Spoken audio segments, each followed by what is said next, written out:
हम सेवा, सुशासन और गरीब कल्याण, यही मोदी सरकार की पहचान। हमने कब पूछा कौन हिंदू है कौन मुसलमान है? कांग्रेस कह रही है कि हम सबकी संपत्ति देखेंगे कितनी है। हमने अपने लिए लक्ष्य रखा था 370 का भाजपा के लिए और एनडीए के लिए 400 का।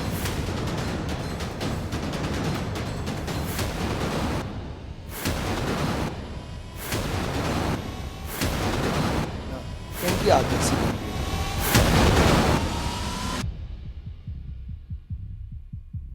नमस्कार, विस्तार न्यूज़ में आप सभी का स्वागत है। हमारे साथ केंद्रीय मंत्री और हमीरपुर लोकसभा संसदीय क्षेत्र के प्रत्याशी अनुराग ठाकुर जी हमारे साथ मौजूद हैं। नमस्कार सर, विस्तार न्यूज़ में आपका बहुत बहुत स्वागत है। पहले तो आपका देवभूमि हिमाचल प्रदेश के वीरभूमि हमीरपुर संसदीय क्षेत्र में स्वागत। Thank you sir, thank you so much. मैं जब दिल्ली से चल रहा था ठाकुर साहब, तो मैं ये देख रहा था, सोच रहा था कि मैं जाऊंगा तो अनुराग सर से ये सवाल पूछूंगा और ये सवाल पूछूंगा। हालांकि जब मैं निकला तभी मुझे 2-3 विकल्प मिल गए थे कि मैं जब निकल रहा था तो मैं फ़्लाइट से जाऊं, ट्रेन से जाऊं या गाड़ी से जाऊं, सारे विकल्प मौजूद थे। और जब यहाँ पे आया तो जो सवाल मेरे मन में थे वो भी टूट गए कि सड़क से गुजर रहा हूँ तो उसमें अनुराग ठाकुर दिखाई दे रहे हैं, पुल निकल रहा है वहाँ पे आपका नाम चस्पा हुआ है। तो एक बात तो समझ गया और लोगों से 2 दिन से घूम रहा हूँ, बात समझ में आ गई कि आपका माहौल यहाँ पे ठीक ठाक है, बढ़िया है। चारों की चारों सीटें पिछली बार आप लोगों ने जीती थी हिमाचल प्रदेश से, बाकी सीटों के बारे में आप क्या कहेंगे? देखिए, वो तो अंदाज़ा आपको लगाना है, लेकिन हिमाचल की जनता ने 2014 में भी, 19 में भी और अब 24 में भी चारों की चारों सीटें जिताएगी, चौका लगाएगी और मोदी जी हैट्रिक लगा के देश के प्रधानमंत्री बनेंगे। कई बार ये कहा जा रहा है कि आप लोग विपक्ष को पॉलिटिकल कमफलाज दे रहे हैं। विपक्ष ने सोचा था कि जो मुद्दे रहे हैं, 370 है, राम मंदिर है, बहुत सारी चीज़ों को लेकर के आप जो सांस्कृतिक राष्ट्रवाद पे एग्रेसिव रहे हैं, उस मुद्दों से अलावा आप लोगों ने रिजर्वेशन पकड़ लिया, मुस्लिम रिजर्वेशन पकड़ लिया, संपत्ति कर का मामला पकड़ लिया, मुस्लिम क्या कहते हैं, मंगलसूत्र का मामला पकड़ लिया।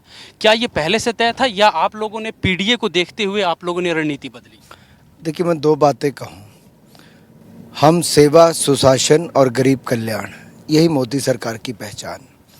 10 वर्षों में 4 करोड़ पक्के मकान गरीबों को प्रधानमंत्री आवास योजना में बना कर दिए, 12 करोड़ शौचालय, 13 करोड़ घरों को नल से जल, 51 करोड़ लोगों के बैंक खाते खुलवाए, 10 करोड़ बहनों को रसोई गैस का सिलेंडर और चूल्हा बिल्कुल मुफ्त में दिया, 60 करोड़ लोगों को 5 लाख का इलाज आयुष्मान भारत योजना में मुफ्त में, 80 करोड़ लोगों को अनाज दिया और 220 करोड़ वैक्सीन भी मुफ्त में लगाई।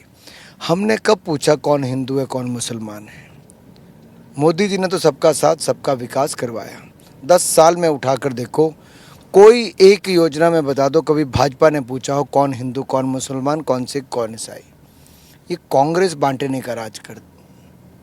अब SC, ST, OBC का 5% कोटा छीन कर मुस्लिम समुदाय को देने में किसका कसूर है? कांग्रेस का। वोट बैंक के लिए कर रहे हैं। अगर कांग्रेस ने 60 साल ढंग से काम किया होता तो मुस्लिम समाज का भी भलाई होती, बाकी सबकी भलाई होती। क्यों रहते सब हिंदुस्तान में ही हैं, सब इसी देश के नागरिक हैं। और दूसरा, एक तरफ राम मंदिर को आप बनने ना, तो सुप्रीम कोर्ट ने निर्णय दिया, मुस्लिम भाइयों बहनों ने माना कि ठीक है, मस्जिद के लिए अलग जगह दी गई। अब आप कहते हो मंदिर पे बुलडोज़र चलाएंगे, आप कहते हो राम काल्पनिक थे, आप कहते हो सनातन धर्म को कुचलना है। अरे कितना हिंदुओं का अपमान करोगे? मोदी जी ने तो किसी का अपमान नहीं किया। और फिर जो आपने संपत्ति की बात कही, कौन लाया संपत्ति की बात को?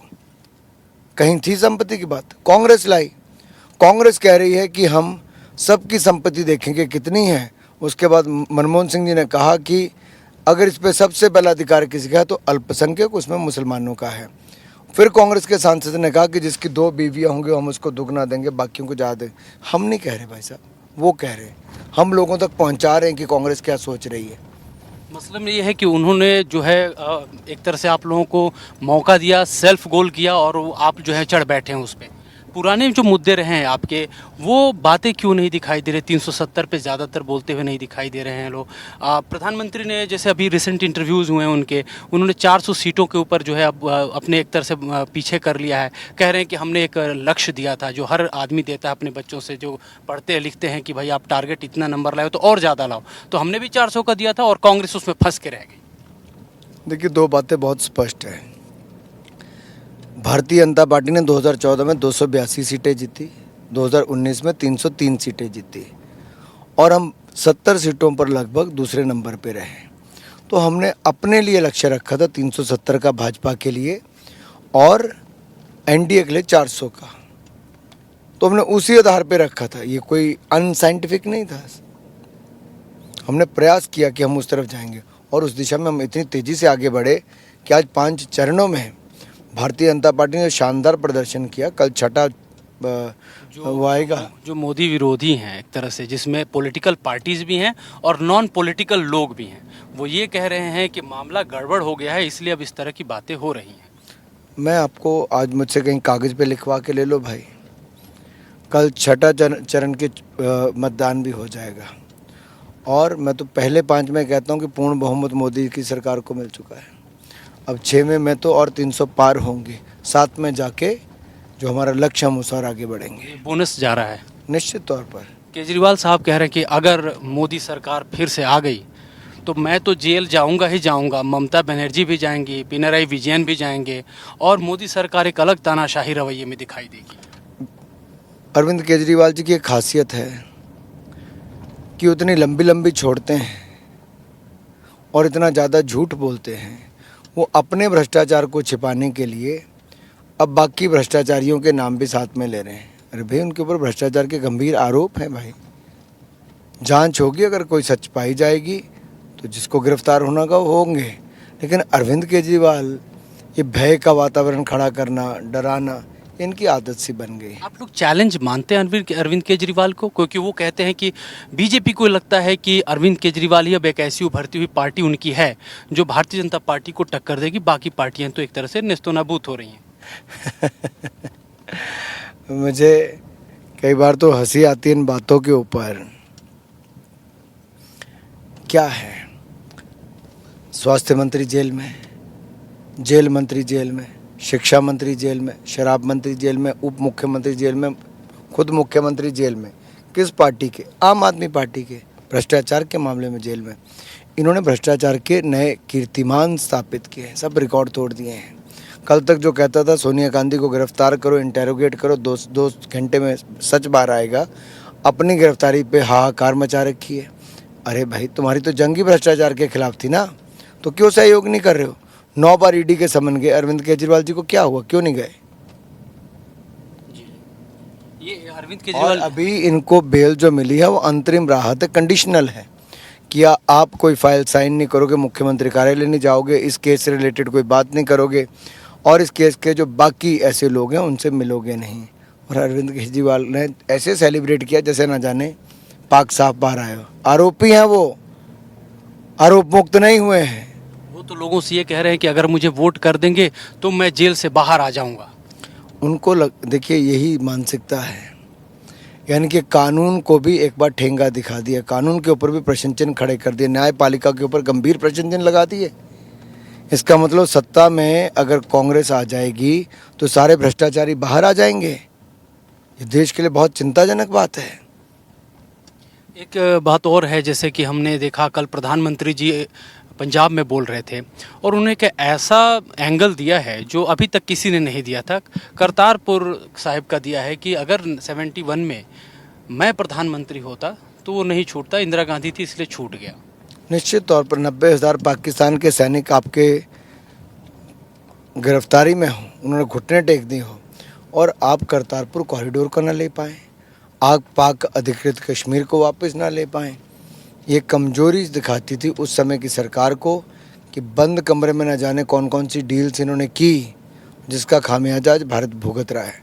जैसे कच्चा थी वो आइलैंड श्रीलंका को दे दिया, अब उसके बदले में क्या लिया कोई जानता नहीं। हज़ारों किलोमीटर भूमि एक्साइज चीन एरिया की चीन हड़प गया कांग्रेस के समय। क्यों? कांग्रेस को जवाब देना होगा देश को। और कांग्रेस ने किस आधार पर चीनी पार्टी से फंड लिया है, क्यों पैसे लिए? आप जब ये सवाल उठाते हैं राष्ट्रवाद के मुद्दे पे, सांस्कृतिक राष्ट्रवाद के मुद्दे पे, तो वो कहते हैं कि देखिए उनकी तरफ से आवाज़ उठती है कि संविधान खतरे में है। और लगभग हर जगह पे जैसे भी हम लोग अलग अलग राज्यों में ट्रैवल किए, ये संदेश वो लोग दे रहे हैं कि संविधान खतरे में है और इसका एक ही उपाय है कि सरकार को हटाया जाए। संविधान तब खतरे में था जब इंदिरा गांधी ने इमरजेंसी लगाई, वो हर कुचला उन्होंने संविधान को।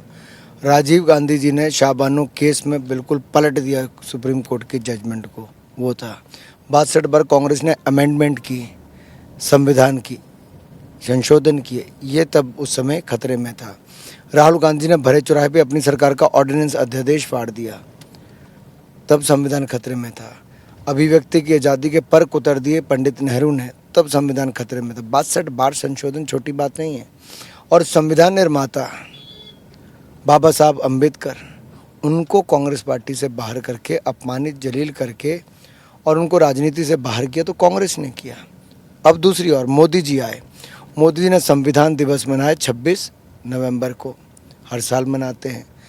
पहले दिन संसद में आए तो संविधान पे माथा टेक के उसकी शपथ ली और कहा मैं सबका साथ सबका विकास करूंगा। बाबा साहब अम्बेडकर के पंचतीर्थ, जन्म भूमि, शिक्षा भूमि, दीक्षा भूमि, चैत्य भूमि, महापरिनिर्वाण भूमि, नागपुर, मऊ, मुंबई, दिल्ली और लंदन में वहाँ संग्रहालय बनाए और वहाँ पे प्रतिमाएं लगवाई। करोड़ों रुपए खर्च के, बहुत बड़े बड़े बने, भव्य। SC ST OBC की 71% लाभार्थी हैं प्रधानमंत्री फसल बीमा योजना में और किसान सम्मान निधि में। 54% लाभार्थी हैं उनके प्रधानमंत्री आवास योजना में। 58% लाभार्थी हैं स्कॉलरशिप स्कीम में। 52% लाभार्थी हैं मुद्रा योजना में। मोदी ने दिलाया SC ST OBC को जो चाहिए था। OBC कमीशन को संवैधानिक दर्जा दिया तो मोदी जी ने दिया। SC समाज से आने वाले रामनाथ कोविंद जी को अगर देश का राष्ट्रपति बनाया तो मोदी जी ने। शेड्यूल ट्राइब से आने वाली श्रीमती द्रौपदी मुर्मू जी को अगर देश का राष्ट्रपति बनाया तो मोदी जी ने। तो मैं आपसे कहना चाह रहा हूँ, ये सब हमने किया है। इसका मतलब ये है कि वो एक तरह से पॉलिटिकल झांसा देने का काम किया। झूठ बोल रहे हैं जी, बिल्कुल झूठ बोल रही है कांग्रेस और एक्सपोज होती जा रही है कांग्रेस। अगर कांग्रेस ने दलितों का भला किया होता तो आज तक ये मुसीबत ना आई होती। मैं एक हिमाचल प्रदेश से जुड़ा हुआ सवाल करना चाहता हूं, चूँकि आप यहां से सांसद भी हैं, तो सारे के सारे हिमाचल प्रदेश में भी देखते हैं तो कई जगहों पे आपकी जो है फुटप्रिंट दिखाई देते हैं। जैसे कि धर्मशाला में आपने स्टेडियम बनाया, IPL चल रहा है, लोग देख भी रहे हैं और उसको दुनिया का सबसे खूबसूरत स्टेडियम माना जाता है। खेल की दिशा में राष्ट्र के को भी आपसे बड़ी उम्मीदें हैं कि और भी जो राज्य हैं उनके लिए आप क्या सोच रहे हैं, कोई प्लानिंग है? क्योंकि आपने तो दावा कर दिया अगली सरकार आपकी आ रही है और अनुराग ठाकुर जो होंगे उस तो अहम भूमिका में तो होंगे ही। देखिए, सच्चाई है कि अगली सरकार मोदी सरकार आ रही है। मेरी भूमिका क्या होगी क्या नहीं होगी, पार्टी और माननीय प्रधानमंत्री जी तय करेंगे। जहाँ तक खेलों की स्थिति है, हमने 800 करोड़ से बढ़ाकर लगभग 3000 करोड़ रुपये खेलों का बजट किया। ये लगभग 4 गुना है, नरेंद्र मोदी जी ने किया। नेशनल स्पोर्ट्स यूनिवर्सिटी बनाई। 3000 करोड़ रुपये से ज़्यादा के हमने खेलो इंडिया के प्रोजेक्ट, नए इंफ्रास्ट्रक्चर प्रोजेक्ट शुरू करवाए। ये सब तब संभव है जब मोदी जी आए। Top scheme, target Olympic podium scheme हमने शुरू करवाई प्रधानमंत्री जी के, जिसमें रहना, पीना, खाना और ट्रेनिंग करना सारा भारत सरकार वहन करती है खर्चा, और 6 लाख रुपये जेब खर्च एथलीट को अलग से देती है। इसी तरह से खेलो इंडिया एक्रेडिटेड अकेडमीज़, जिसमें 3000 के लगभग खिलाड़ी हैं, हर खिलाड़ी को 6,20,000 रुपये अलग से मिलता है ट्रेनिंग, बोर्डिंग, लॉजिंग के लिए। 1 करोड़ रुपये मोदी सरकार खर्च करी ताकि हमारे खिलाड़ियों का मान सम्मान भी बढ़ सके और वो देश का मान सम्मान भी बढ़ाएं, उनको प्रतिभाओं को और निखारा जा सके। अनुराग सर, ये तो देखा हमने कि जो ओलंपिक होते हैं, चाहे जितने भी इंटरनेशनल स्पोर्ट्स होते हैं, इंडिया की तरफ से मेडल अब आने शुरू हो चुके हैं। ख्वाहिश अब ये होने लगी है कि जिस तरह से US का और चाइना के वो जो मेडल जीतने के क्रम में श्रेणी में रहते हैं, भारत क्या देखते हैं कितने जल्दी जो है उस श्रेणी में आ जाएगा कि हम भी टॉप 2 या टॉप 3 में रखेंगे? देखिए, किसी भी खिलाड़ी को बनाने में बहुत समय लगता है और खेल वातावरण बनाना उसके लिए बहुत आवश्यक है। सबसे बड़ी बात है कि मोदी सरकार ने वो सब संभव करके दिखाया जो असंभव था। अगर हम सेकंड लार्जेस्ट मोबाइल मैन्युफैक्चरर हो सकते हैं और बाकी चीज़ें कर सकते हैं, तो निश्चित तौर पर हम खेलों में भी आगे आ सकते हैं। इसलिए हमने long term plan, short term plan दोनों किया है और 2036 में भी भारत ओलंपिक्स का आयोजन करे, उसके लिए हम पूरी ताकत के साथ आगे बढ़ रहे हैं।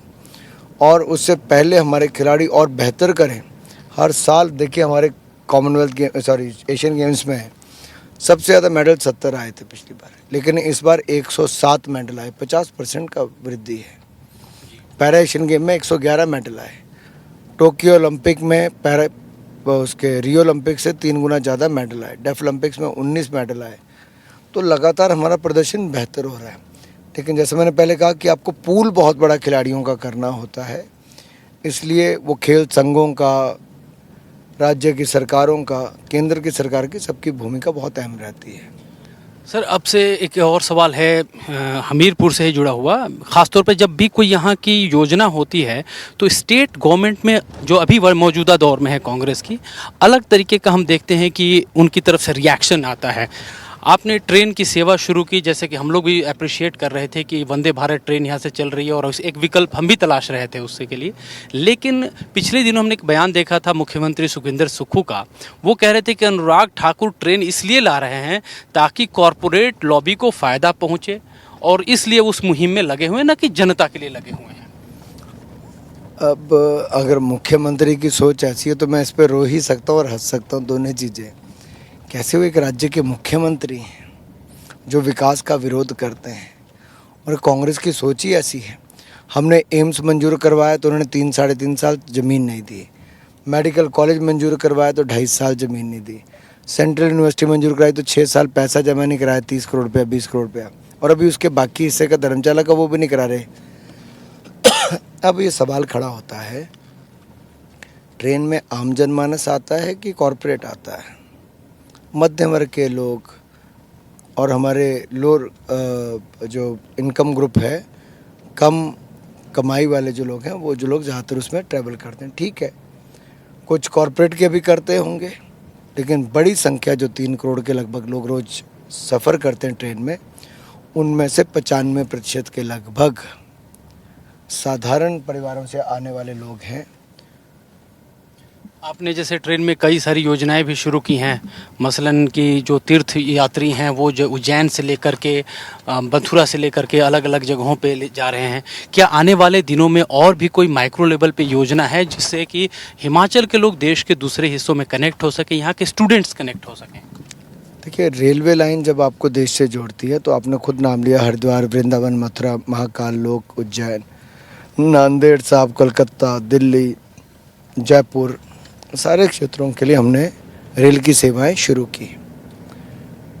अब इससे यातायात में भी सुविधा मिलती है, आपका सफ़र आरामदायक होता है, आपको व्यापार में आसानी मिलती है, और आपका जो हिमाचल एजुकेशन हब बने उसमें भी, और आपका एग्रीकल्चर को भी और हॉर्टिकल्चर को इससे बहुत बड़ा बल मिलता है। देखिए, ट्रांसपोर्टेशन कॉस्ट बहुत कम आती है रेलवे के कारण। आपके यहाँ के सेब की ढुलाई अगर यहाँ से चेन्नई तक करानी हो तो ट्रक और ट्रेन में बहुत फ़र्क है। एक सवाल मेरा ये रहेगा कि आपके पिताजी को जब हम लोग आए थे, देखे भी, तो उनको सड़कों वाले मुख्यमंत्री के तौर पे जाना गया। आप क्या चाहते हैं कि अनुराग ठाकुर को किस रूप में जाना जाएगा? क्या आपकी मंशा है और मेहनत किस दिशा में?